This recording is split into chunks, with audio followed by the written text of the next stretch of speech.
Hi, welcome to the OrgDev podcast. So if we can't predict with any certainty what will happen in our organizations, we can't control them, and we can't agree on what's true, how do we lead? And that's the kind of question Dave Snowden spent his career exploring. From Cynefin to estuarine mapping, his work challenges how we think about change, complexity, and what it really means to make sense of the world around us. Dave is the creator of the Cynefin framework and originated the design of SenseMaker, the world's first distributed ethnography tool and a new way of weaving risk and strategy together called RAS. He's a lead author of Managing Complexity in Times of Crisis, a field guide for decision maker, and he divides his time between two roles: founder and chief scientific officer of the Cynefin Company and founder and director of the Cynefin Centre. His work is international in nature and covers government and industry, looking at complex issues relating to strategy and organisational decision-making. He's pioneered a science-based approach to organisations, drawing on anthropology, neuroscience, and complex adaptive systems. Dave holds positions as an extraordinary professor at the Universities of Pretoria and Stellenbosch, as well as visiting professor at the University of Hull. The Cynefin Company, formerly known as Cognitive Edge, was founded in 2005 by Dave Snowden, and Dave has had a fascinating journey, starting out studying theoretical physics and philosophy, which has helped shape his approach. And interestingly, he was also C-level leader at IBM, probably one of the most interesting organizations to study there are, which gives him fascinating insights into how organizations work. So Dave, thank you so much for joining us, and we're literally the last people, or the second from last call before you go on holiday today. So thank you so much for making time.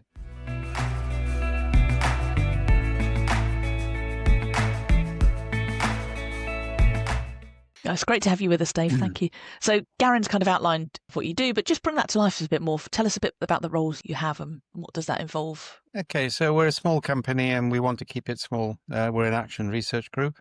But I think the unique aspect of what we do is we totally reject the idea of using cases to create practice, which dominates management science. And there are a couple of reasons for that.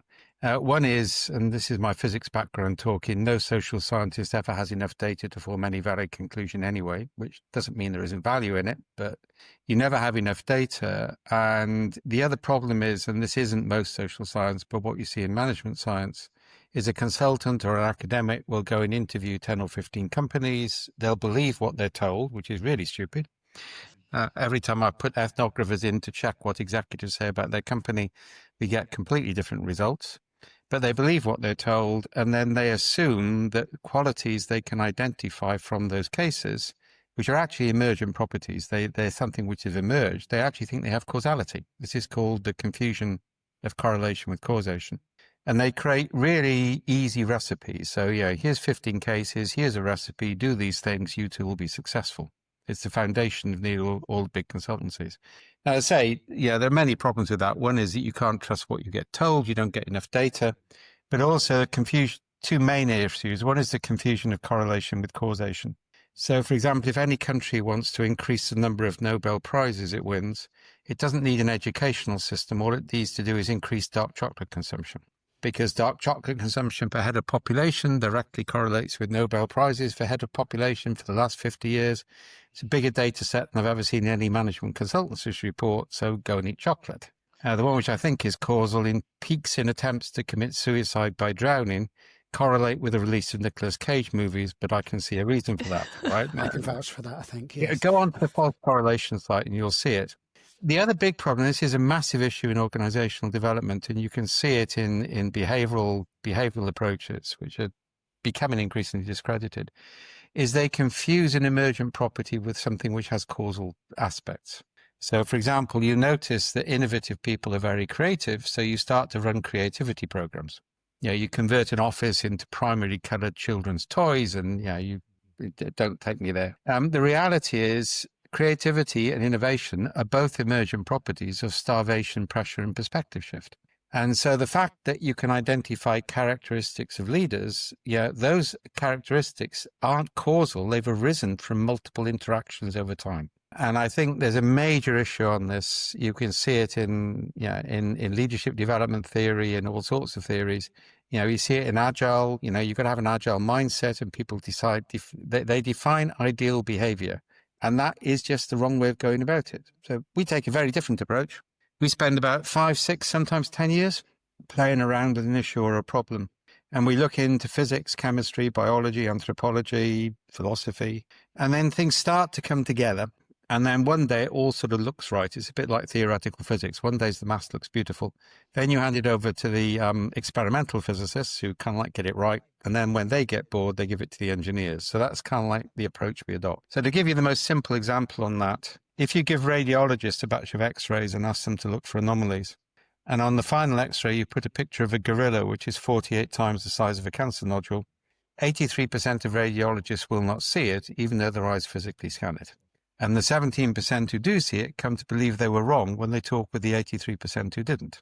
And 100% of non-radiologists do not see it. It's called inattentional blindness, and it's part of what we are as a species. And the minute you realize that, any approach which says if I give everybody the right information, they have the right training, the right competencies, they will make the right decisions, is completed utter baloney.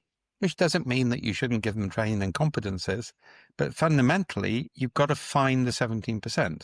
Now, some of our work, for example, is to find the 17% before they talk with the 83% who didn't. And I could go into other things, that once you get above about 7 people, dynamics of silos come into play, which don't at sort of 7 or 5. So there's a whole body of natural science we can draw on. And I think to sort of conclude this, the big difference between natural science and social science, and I've got a background in that as well. Social science tends to provide explanatory but not predictive capability, and it's very powerful as such. Natural science creates predictive because the experiments have been subject to repeated experiments by third parties. You've got peer review. And it's interesting, if you look in psychology at the moment, you've got what's called the experimental crisis, in that people have tried to repeat the experiments and they failed.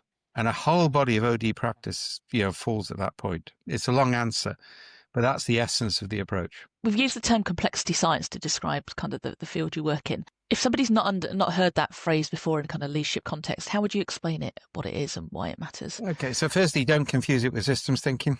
Systems thinkers have tried to address complexity, but their theoretical models really all derive from Ashby's theory of information. Complexity science, the clue is in the second word, has a very different background. It comes from physics, from chemistry, from biology, and then got applied to economics and elsewhere. There's some overlaps. But actually, the big fight in the Macy conference between Bateson and Ashby is one of the bifurcation points. We can go into that in more detail if you want. So complexity science deals with systems which are inherently uncertain, where there is no linear relationship between cause and effect. So the same thing will only happen again the same way twice by accident. And one of the ways that I get executives to understand that is there's a famous phrase which you see over the congressional report on 9/11, Royal Commissions of Inquiry, all of these things. And it says, why didn't we join up the dots? So something goes badly wrong. And with the benefit of hindsight, everybody says we should have joined up the dots and they can see the causal links. Okay, so this is a fun exercise. You give people 4 dots. You point that with 4 dots, there are 6 linkages that can form between the dots. The square and the diagonals, which means if you take dots and linkages in any combination as a pattern, there are 64 possible patterns.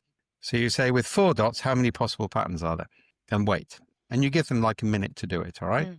Ideally, you get them to write it on a piece of paper and hold it up, because most executives are lying bastards when it comes down to it. They think they got the answer wrong, right? And I've had guesses as low as 150. Most people start in the thousands. It's actually just under 3.4 trillion. If I go up to 4, it's just under 4.8 quadrillion. There's an old Chinese story about that. A Chinese sage asked for a reward by the Indian emperor for teaching him chess. Said, I've had 1 grain of rice on the first square of the chessboard, double it thereafter. Right? There wasn't enough rice in India to satisfy the demand. So the question is, how many dots are there in the human system? How many possible patterns are there? Everything is deeply entangled with everything else, and critically, hindsight doesn't lead to foresight.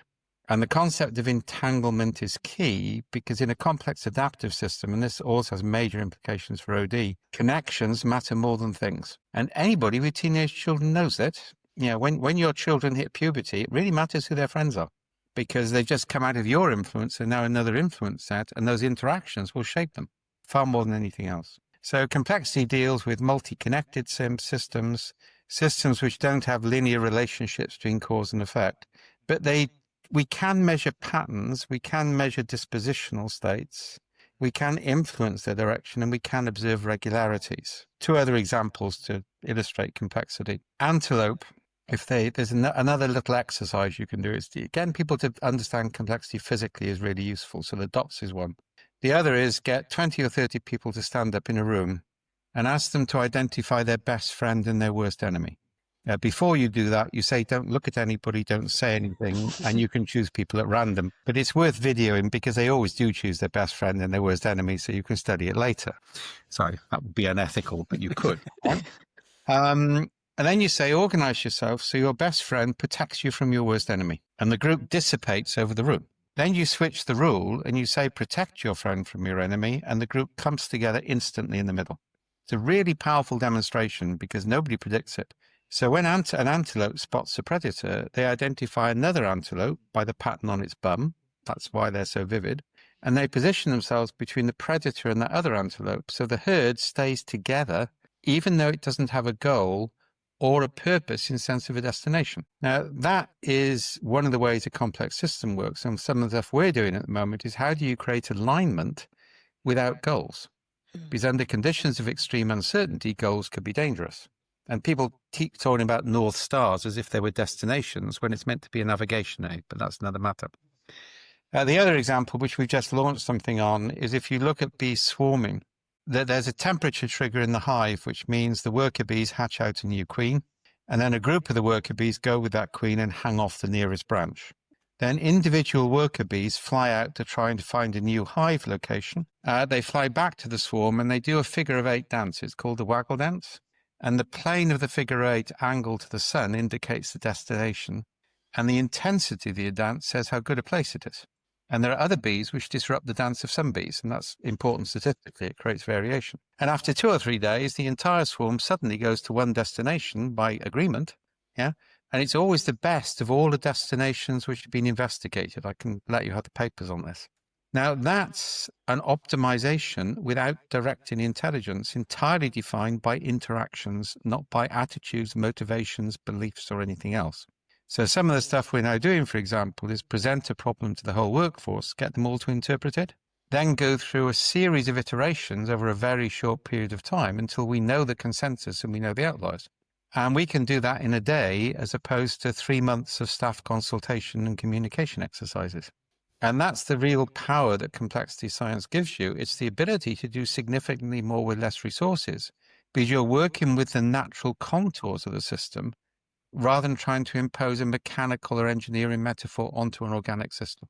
And that's a real shift for organisations, isn't it? Who are used to that kind of top-down, we set goals, we cascade them. How do they start to make the shift?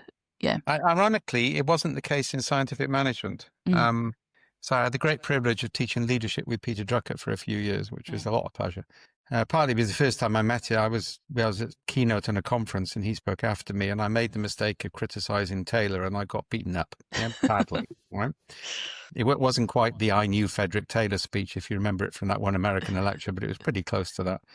And either way, he decided I was rescuable. I was a puddle of humiliation on a stage in a hotel down in California, right, in San Diego. Took me out for dinner and then we talked together, which was a huge privilege, all right? And basically, if you go back to scientific management, this is Taylor et al. Everybody forgets what they were replacing. So we look at time and motion now. We say, oh my God, that's terrible. But before that, the accident rates in factories were appalling. It was near slave labor. Yeah, it was a huge improvement. And if you read Taylor, he had a very strong ethical driver behind what he was doing. But what he never did was to abandon apprentice models of management. So the assumption was people would grow up in a firm that there might be some new blood from time to time. But we know, for example, to understand a social system takes 4 or 5 years of social interaction at scale. So they understood that. And their management model was a military one. Now, again, I do a lot of work with military, fascinating stuff going on in Ukraine in the moment. I'm back there in January. But fundamentally, military models are highly adaptive. They're not hierarchical. A weapons sergeant outpoints a brigadier in some respects. So they're highly adaptive and they're distributed and they're role-based, not personality-based, which is really important. What happens in the 80s and 90s with the popular introduction of systems thinking through systems dynamics and then things like business process reengineering is we move into a world where we think the entire world is ordered and can be planned and structured. People's authority is just taken away. It's all a spreadsheet. Yeah, this is what you can do. You've got no judgment is involved. And really, that's the stuff which is coming to the end then. But engineering models of management are not flexible, whereas military are. And I think that's the big flip we're moving on to. We're now starting to see, and these things happen very quickly when they happen. They happen in 1 or 2 years. And COVID started to trigger it. That's when we wrote the guide with the European Union, first ever government publication based on complexity theory, by the way. And then after the Trump election, from that point onwards, nobody believes the world is predictable anymore. So what we're now in a position where that sort of, people are now looking for tools and methods which assume you haven't got certainty and you can't control outcomes. But the critical thing, this is the really fascinating thing about complexity, you can understand and manage the present. And if you understand the present, you've actually got more control over the future than if you try and set goals, because you know what can happen and what is called the science of can and can't, to quote Deutsche. You know what can change and what can't change. And you also know whatever has the lowest energy gradient is probably what's going to happen. Yeah, modern theories of evolution look at energy minimization rather than survival of the fittest. And you've got some fascinating experience at IBM, which is often described as the mother of all bureaucracies. Yeah, and I think that's one of the government feel dynamic and user-centric. You sort of shared some insights about, how organizations work and, often how the world of the C-level leader is often not how others actually understand it to be. And there's a lot of frustration directed towards C-level leaders. But there's often a lack of understanding in terms of the complexity in organizations as well. How much has that kind of sort of informed your work? It's a mixture. So, IBM for me, to quote Dickens, was the best of times and the worst of times. Yeah, IBM, to quote Richards and the Williams stories and Violet Elizabeth Blott, when it's good, it's very, very good, and when it's bad, it's awful. When I joined it, it was quite interesting. Senior VPs almost had a competition as to who could employ the most disruptive maverick. It was like a status symbol. So that gave me infinite opportunities for employability, all right? And I was hidden in their rounding error. You need to understand, some people in IBM, their rounding error every quarter is $250,000. If it's less than that, I think it's rounded down to zero, or did, right? So they didn't, lack of transparency allowed them to experiment. And by the way, that's a key issue. Too much transparency, you destroy innovation. No transparency, you get corruption. There's kind of like a golden mean, to quote Aristotle, between the two. So IBM gave me a job in which I could do whatever I wanted as long as I upset the right people, and I achieved my targets endlessly on that. Was that in your job description? It was, and it was funny. My boss, he always worked out targets retrospectively. He was a very civilized guy. You'd sit down at the end of the year and you agree what your targets would have been at the start of the year based on what you both agreed you achieved. And HR, for some reason, didn't like that. So he decided to teach them a lesson. So I got X $1,000 for every vice president of IBM who demanded in writing I was fired, and Y $1,000 for every director. HR went ballistic, but he said, look, we acquired data sciences to create a services business. We were the foundation for what became IBM Global Services. The strategy says we will disrupt traditional IBM senior people, and we have to protect people from the disruption. So he said, it's a strategic goal. It's measurable. I've got authority. So I've done it. And they never, ever made him set a target again. He taught them a lesson on that. He was a great guy, was Philip. All right. But the great thing about IBM is you could go into a client and you could do something risky because you were IBM. A lot of the stuff I developed, I couldn't have developed as a standalone company, but I could develop within the context of IBM. That was its great strength. Its great weakness was the bureaucracy. And the key thing in IBM, and this taught me a lot as well, is informal networks matter than formal systems. So the first thing any two IBM people will do when they meet is try and work out which social networks you're in, because those are trusted. Yeah. And those networks make things happen for you. The formal system doesn't. So that was one aspect of IBM. But then the C-level issue, I was C-level before I joined IBM. I was strategy. You sit at your table and 3 people or 5 people come into you with well-prepared PowerPoint slide sets that they worked on for the past 3 months in areas where they have deep expertise, where you've got no bloody idea what the basis of their science is. They present proposals and you're meant to choose between them. It's bad enough if you have to do it individually, but if you have to do it in a board meeting, it's even worse, because whatever you do, if it doesn't work, you're going to get blamed for. People don't understand that pressure. They also don't understand that at C-level, you've got demands on you from stakeholders, from other people, that you can't communicate. Yeah, the characteristic of a good CEO is the ability not to suffer pressure and you've always got to appear confident. You can't appear vulnerable because you're in that role. It's not superhero or superheroine time, is you've got to hold the ship together. And, one of the things we developed in Cynefin, for example, is to help those executives is, okay, you've got 5 proposals, test which is coherent and which isn't. Coherence testing is a lower level than it's right. So I can agree, for example, your idea is coherent, even though I think you're wrong. Yeah, so that reduces conflict in decision making. Then every coherent idea, you say, okay, 3 months, here's $10,000, go away and see what happens if you try your idea out. And then you see what happens. And that's called safe to fail probes, which is a key complexity technique.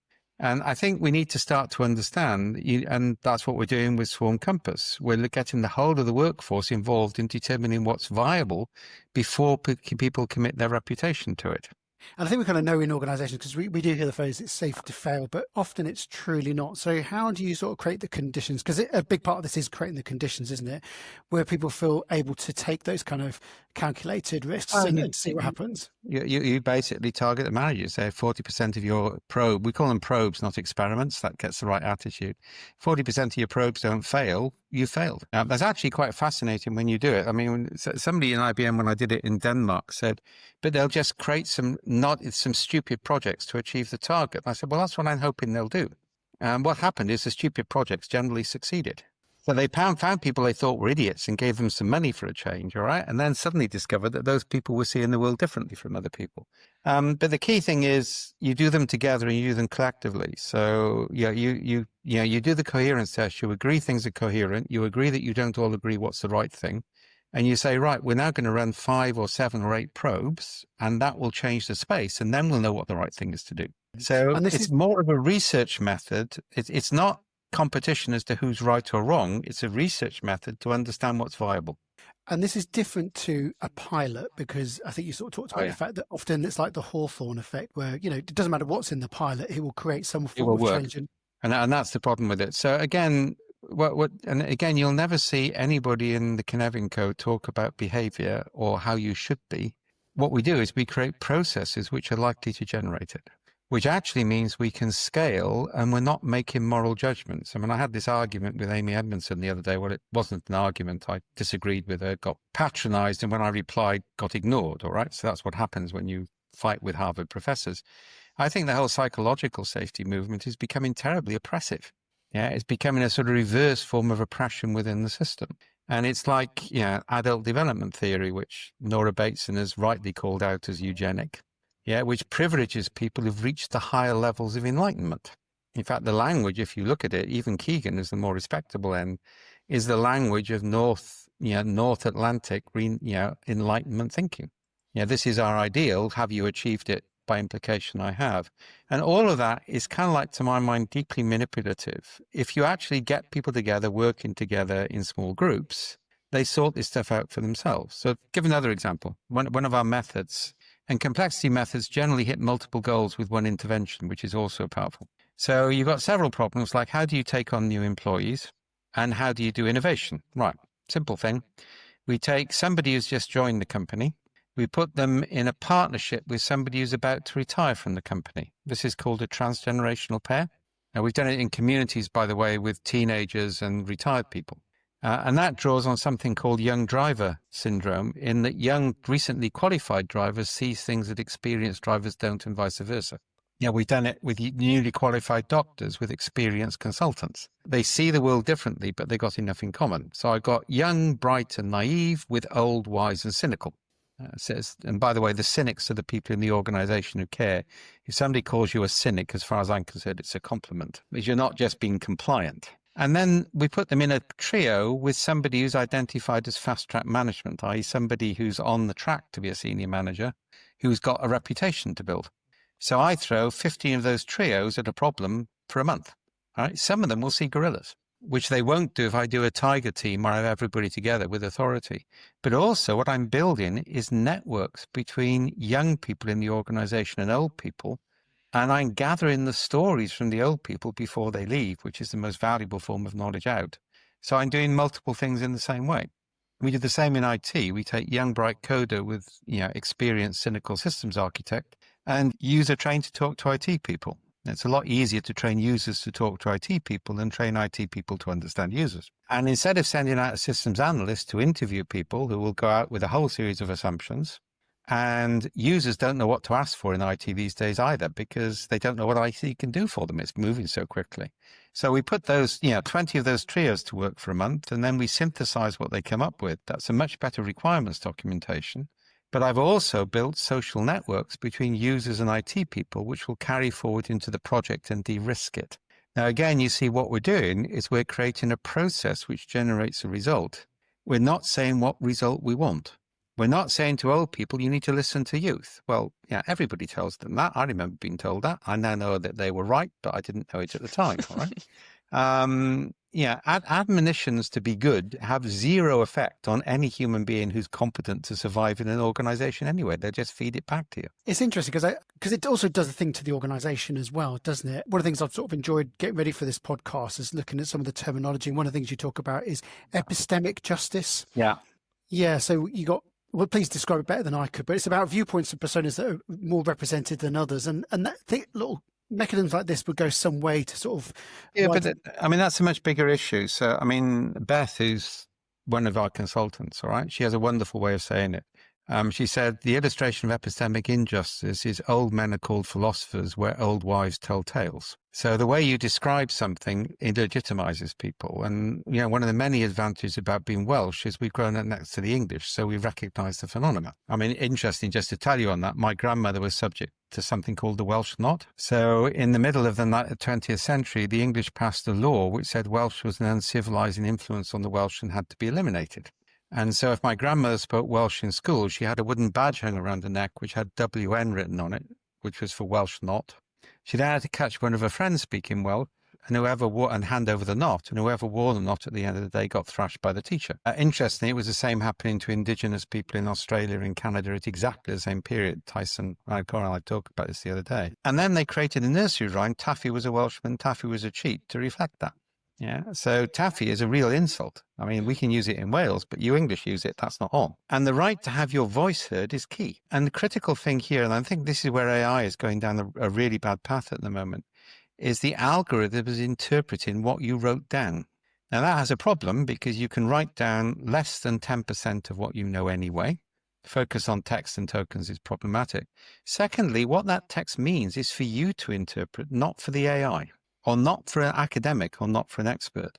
So a huge aspect of our work is to allow people to interpret their own experiences into what's called high abstraction metadata, which is the primary unit of analysis. And as you can see, a lot of our methods put young people with older people in small groups, so their voice is heard. We don't say you should listen to the voice, we create a process by which that happens. So that's a really key concept in what we do. And it's one of the reasons why we're now starting a big research program we're launching next week or the week after to look at the balance between AI and human reasoning. So we're going to audit all the decisions that you make in your company, identify the balance between human and machine reasoning, effectively between what's called abductive logic and inductive logic. AI is inductive, humans are abductive. And then identify what inductive capability human beings have to practice for 5 years before they create the abductive capability. There are things AI can do better than us, but if we don't do them, we never get the higher capacity. And then we're going to create an audit tool. So that's something we're going to run over the next 6 months.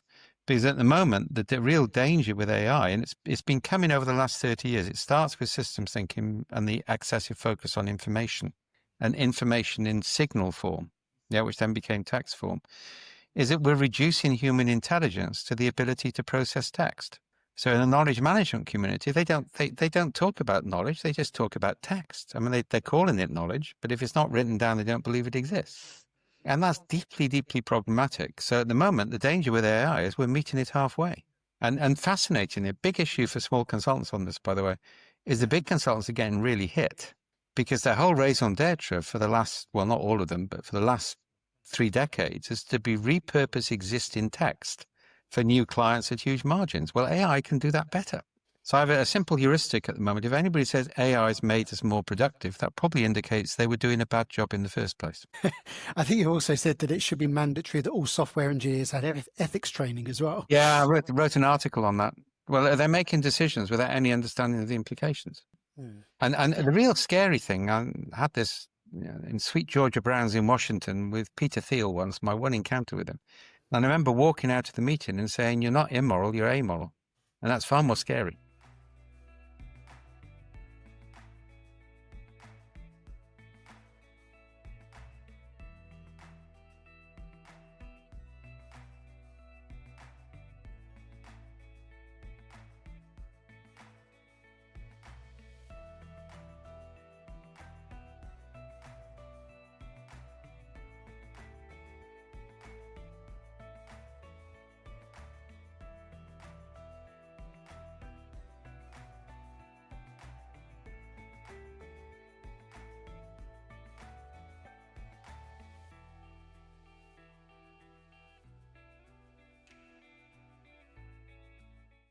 And you touched on decision making there as well. And one of the things that's sort of found fascinating is you talk about the fact that decision making doesn't bring out the best in an individual, and that often distributed, and therefore the way in which decisions are designed actually bring out the worst things. Is actually there's much more sophisticated ways of doing it.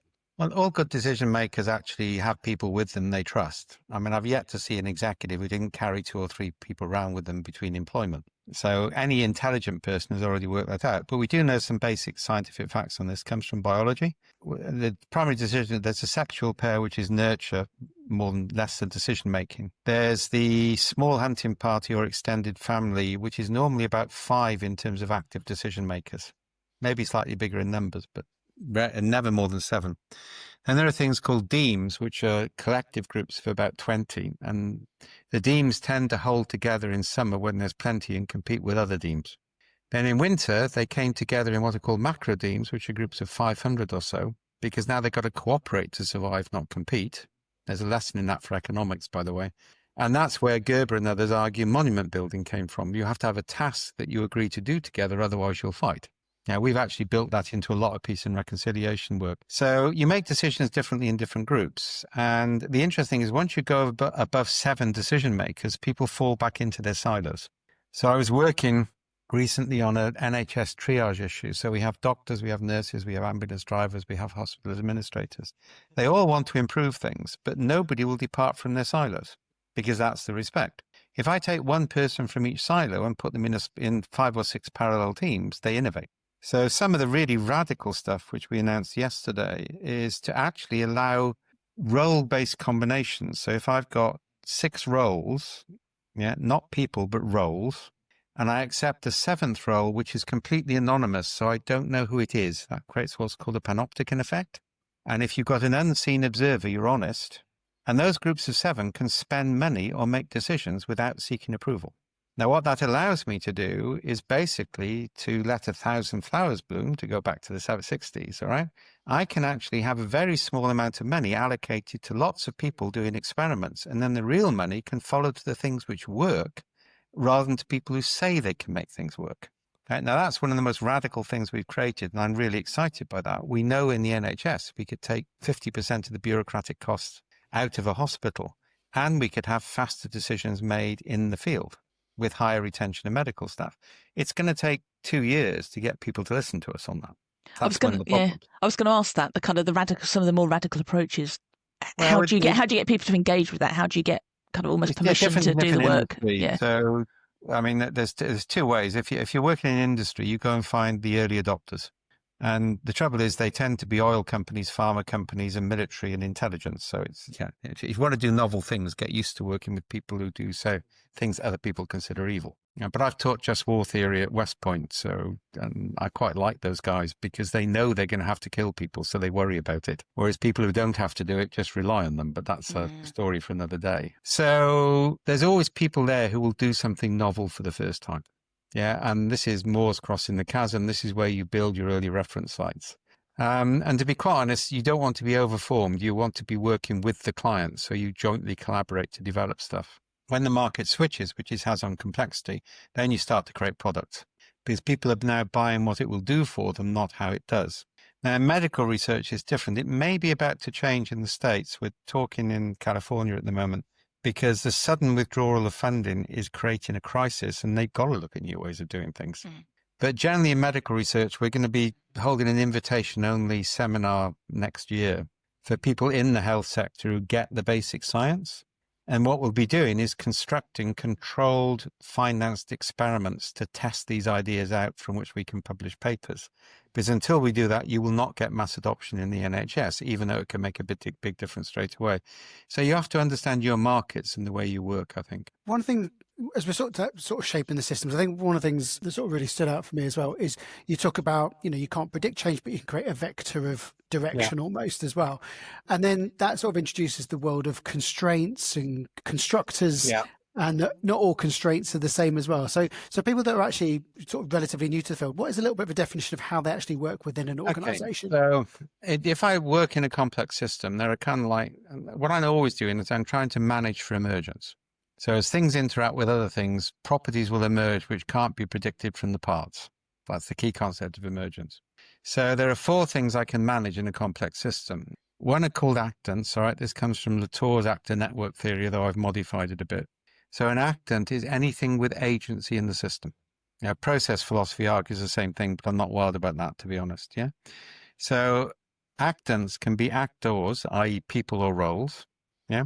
They can be constraints, and constraints can connect things, or they can contain things. Then you get constructors, which is a really important concept. A constructor changes things, but doesn't itself change in the act of changing them. So it can be, so for example, a software object is a constructor. A ritual is a constructor. Contagion also works with constructors. So constructors give you stability within a complex system. So when we're doing what's called estuarine mapping or affordance mapping, we identify all the actants in play in an organization in its market. And we can do that in a workshop, which is the best way to get started, but then we use software to get it in at scale. And then we map that material onto a grid between energy cost of change and time to change. And there's a key principle we use on this. If people can't agree what something is, or they can't agree where it's placed, they break it down until they agree. There's no discussion, there's no argument, there's no dialogic, there's no facilitation. If you don't agree, break it down until you agree. This gets to what in complexity is called the optimal level of granularity. And then on that grid, we identify the stuff which is kind of like top right on that. The energy cost of change and the time to change is so high, realistically, it's not going to change. But I may need to monitor it. And monitors become key because monitors give me weak signs of failure of a constraint or early signs of emergence. And stuff in the bottom left is highly volatile, so it can, use the expression turn on a dime, which means it's quite dangerous. And this takes half a day to do. In the second half day, because we normally do this overnight to give people time to absorb it, we come up with actions to change the energy cost of changing things, but we don't necessarily try and change them. So what we're doing is we're changing the landscape so it's more favorably disposed to what we want to achieve before we try and intervene. So that's called estuarine mapping, and that uses actants. And I've introduced the concept of monitoring.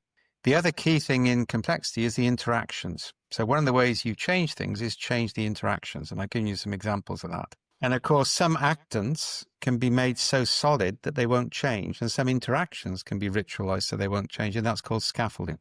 That's called the AIMS framework. Actants, interactions, monitors, scaffolding.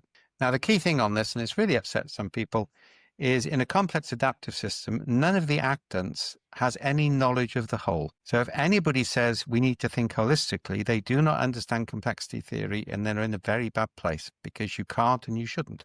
Remember the bees? None of the bees are thinking holistically because the minute somebody tries to do that, they impose their view of the world on the system and therefore they miss things which they would otherwise need to pay attention to. Yep. The other thing the estuarine map gives you is now an alternative scenario planning, because it says what can change easily, and that's what's most likely to happen.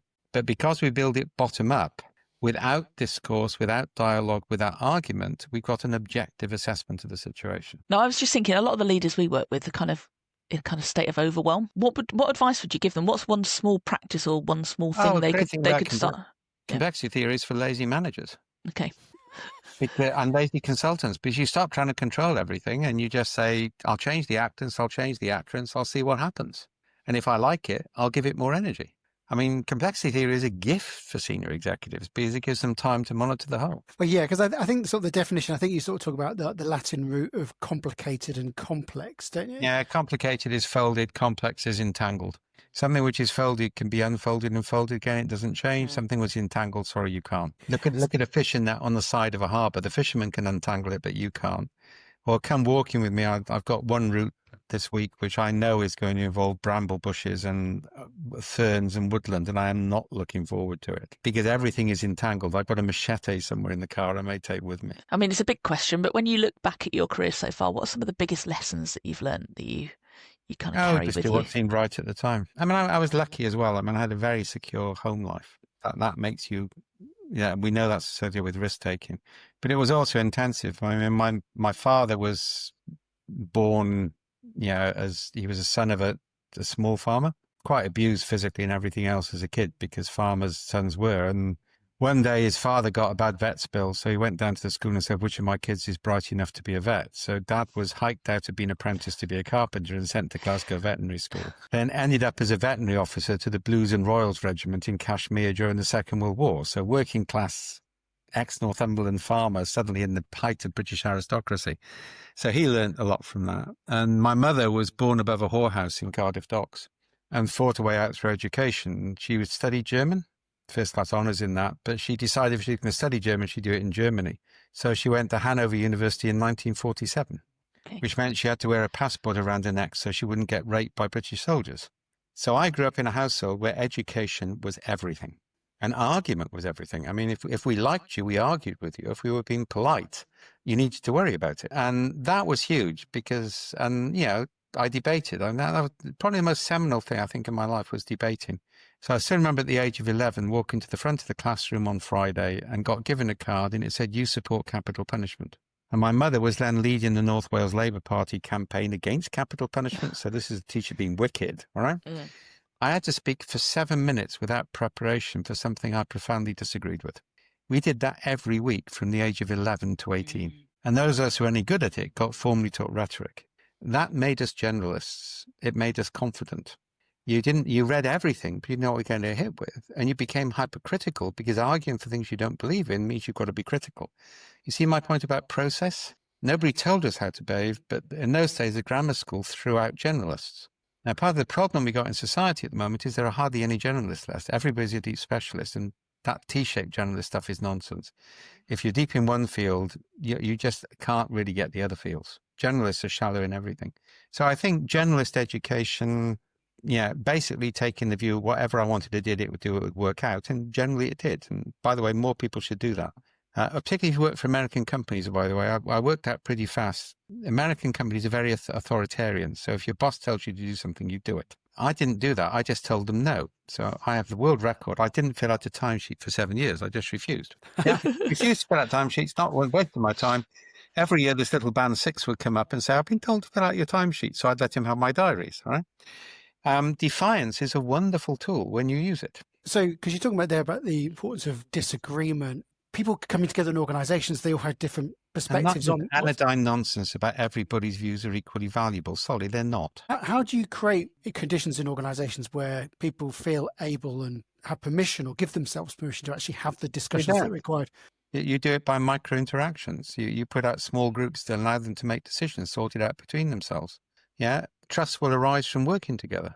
Yeah. You basically do swarm compass. You poll the entire workforce backwards and forwards continuously and anonymously and see what patterns are sustainable. This concept that you have to empower people to speak out in order to learn, well, it's a nice idea, but it's never going to happen. Yeah. Nobody in their right mind is going to, it's like, and you've ever seen those facilitators say, own up to your biggest failure to show you trust the group. Everybody's got a well-rehearsed failure, which shows how bright they are anyway. All of this, ideal behavior stuff just encourages people who play the game rather than people who are genuine. And you just touched on that just 1 second moment, because you talked I was watching a keynote that you were giving where you sort of gave an example about how you can, so for things like whistleblowing or things like speaking out against things that have happened is often sort of seen as too difficult for one's career, whatever. Well, they won't. I mean, all the evidence is whistleblowers get punished and people know that now. So you got that problem. The other problem you've got is nobody wants to cry wolf. All right. So we've seen that with engineers. They'll look at something. We had this in Boeing. They'll say something smells wrong here, but it's not serious enough for them to report it because they don't want an investigation and be proved wrong. And it came home to me about 2 years ago. So I was speaking at an Agile conference in Eastern Europe. So I was opening keynote. A woman spoke after me and she came off the stage. The third keynote, who was pretty notorious, to be honest, we all know him, slapped her on the bottom and said, "Well done, lass. I'll see you in the bar later tonight." So I thought we finally got him, all right? Because there's a general rule amongst those of us who know him that you never allow women on their own in a room with him. Yeah, he's notorious. And I remember going to the woman, she said, "No way am I reporting that. I'll be subject to secondary abuse when you confront him. Then all his mates will gang up on me. It's not worth my life." Now, I found that because I did a lot of investigation on this, and in the big consultancy firms, people will not report racism or sexism until it's so serious they've got no alternative. And actually, if you've seen The Morning Show, is a really good illustration of that. Somebody gets things and then they start to feel they're entitled to things. Nobody feeds back negatively. So then they become an abuser. And we know that nobody will report fraud until they're absolutely certain of it. Nobody will report safety issues until they know it's a real problem. So what we do, and this is done with SenseMaker, is people can report something as a micro issue. The high abstraction metadata we developed and patented comes in then because that's non-judgmental. It's purely descriptive. So they identify the thing. They use descriptive metadata. We destroy any identity and we destroy the content apart from some keywords. We then look for a pattern in multiple micro reports and we create an auditable report which says you've got an emergent problem here, go and deal with it. But that doesn't involve the company in investigating cases. This is weak signal detection. It says you've got an emergent problem here, go and investigate. And by the way, we do that for business opportunities as well. There may be a new opportunity here, but you're not spotting it because nobody's certain yet. And again, that's something which came out of a whole body of work. One question we always ask as well is you're intensely well read. How do you invest in your own learning and development? Like how do you make time for it? What do you do? Oh, lots of argument with people on social media. That's people don't realise just how much I'm enjoying myself. I just read a lot and I chase references down. I got one big advantage. I'm dyslexic. Right. So the negative is I can't learn foreign languages. I can't pronounce a word from the text. I have to hear it 15 or 20 times and use a mental trick to lapse it. But it means I read a book 2 pages at a time. Literally, I just go through it like that. And I pick up the overall pattern. And some books get put on one side and I need to read them in detail. But I have used 4 different coloured pens. I wasn't diagnosed with dyslexia when I was young. So I developed coping mechanisms. To read it a line at a time takes a lot of effort. And eclectic. So the moment I've just packed to go up to North Wales and I've got a book on the history of intelligence, which goes back to pre-Roman periods. Yeah, that's history.